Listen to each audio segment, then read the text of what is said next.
Hello and welcome to the Bill Douglas Cinema Museum podcast series on item histories. For this series, we'll be taking a look at items from the Bill Douglas Cinema Museum, which is located on the University of Exeter campus. We'll be looking at items from the museum and providing context for them, discussing their history and their importance to the museum. We are student interns Chloé and Jess. Hi, Jess. Hi, Chloé. And today we are joined by Dr Debra Ramsay.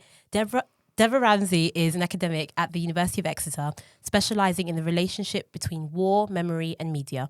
Dr Ramsay also lectures in film studies and has explored the interconnections between various screen industries, texts and technologies. Hi Debra, thank you so much for joining us. Hi both. So today we will be discussing the rise of streaming services. We'll be specifically looking at Disney+. And all our items this week are a collection of articles which kind of detail the rise of the streaming services, namely Netflix, HBO Max and Disney+. So to start, Deborah, this is a pretty big question, but what brought about the rise of streaming services? Was it the decline of cinema, COVID, or something else entirely? And how has this affected the way that we consume our media? You're right. It is a big question. So there isn't a single magic answer to this. I think we have to start with tech, considering technology. If you think about Netflix, for example, Netflix started out as a DVD rental company, posting out DVDs, really old school. Yeah. And within a couple of years, they'd realised that the technology was there to enable them to distribute that material in a different way, digitally, online. So in a very canny move, they switched to doing that. And quite rightly, DVD sales, of course, have since plummeted. Yeah. I mean, when last did any of you have a DVD, right? Don't have a DVD player. So the technology enabled that. But then a couple of other things started coming in, like the production of original content. And in a way, it's kind of ring-fenced content, if you think about it, because there's a kind of paywall to it, right? If you don't subscribe to Netflix, you can't see the stuff. Yeah. So a good example for me is Disney+.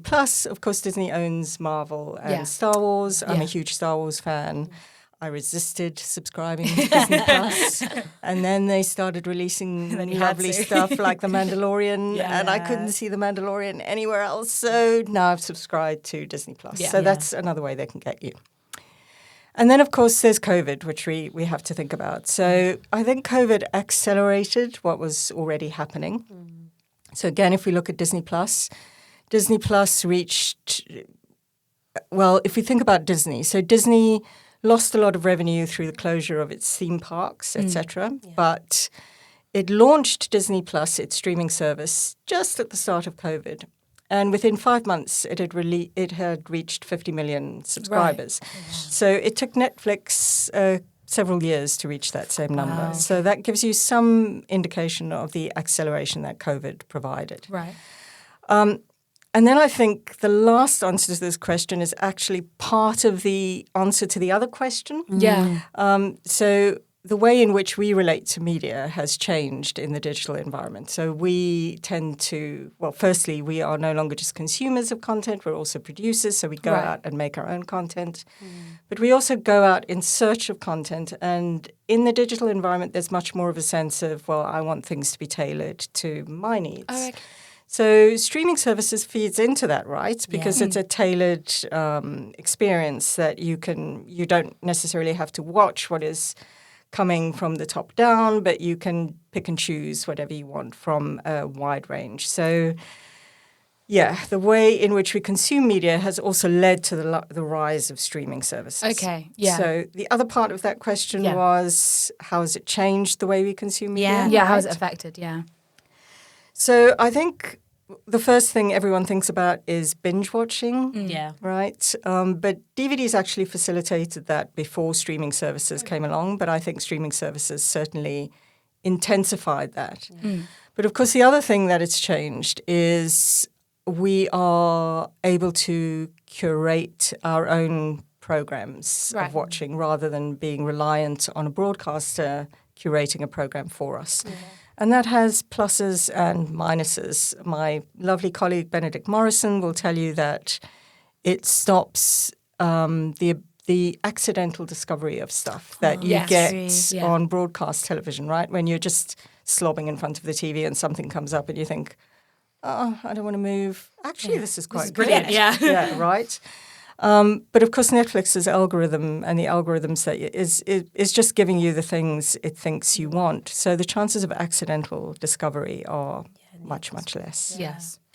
We have a lot of written material on streaming services at the museum, but not as many artifacts. So do you think streaming services stifle other areas of commodification in film and television? This is a really interesting question. And I think it's still, with much of this, it's all still in progress, right? Yeah. So the first thing that you tend to think of with this is advertising. So Netflix isn't getting its revenue from advertising, and Disney Plus isn't, as far as I'm aware, either. Although I think there are some moves at Disney to start introducing adverts in different ways. But streaming services are working their way around this. So I don't know if either of you have watched any ITVX. Yes. Yeah.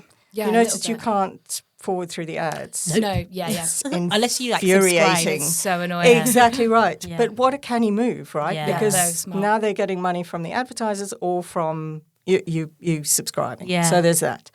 So I think it's changing the way in which products are sold and pushed. But in terms of commodities, material commodities like we have here at the museum, I mean, again, if you think back to The Mandalorian, have either of you watched that? No. I watched one episode. So there's a little character in there that is sometimes referred to as Baby Yoda. I know that. Right? You know it, right? Yeah. So Baby Yoda merchandise is through the roof. Yeah. So, and that's whether you subscribe to Disney Plus or not, you're going to know who Baby Yoda is. Yeah. And I think that's a great example of how these platforms are commodifying things in different ways. And they also, of course, are far more able to promote their own products. So you'll see trailers for other stuff and other series and films that are coming out. Yeah. Brilliant. That kind of links a bit, but so what exactly would you say the business model of something like Disney Plus is? And is it the same as Netflix and Amazon Prime? And are these sustainable for models for business? Big question again, right? With the rise of ads, Easy as we're questions. saying. Thanks, guys. Sorry. Well, on the surface of it, it would appear that these three things are similar, right? They're all subscription services. You're paying a monthly or annual fee in order to access their content. But if you start to dig a little deeper, they all operate quite differently. So Disney, of course, is a producer of content. It's theme parks, it's merchandise, it's films, it's all of that kind of stuff. So what that means is it has a range of other revenue streams. And it's always been very canny, even before the digital era, at monetizing those revenue streams. And it also means it comes into streaming with a back catalogue that it doesn't have to pay for. Then if you look at Netflix and Amazon, I think they are best thought of, even Netflix, as tech companies rather than as content producers. In fact, legally, Amazon is a tech company, so it's not subject to the same kind of regulations as broadcasters are. Yeah. So that's a whole discussion for another time. But what that means is, in terms of Netflix, it doesn't have that back catalogue. It invested a huge amount of money in producing so-called original content. Yeah. And for some time, there was concern about whether that could be sustained or not. Right. Yeah. Amazon, of course, has other revenue streams. It's not just about original content.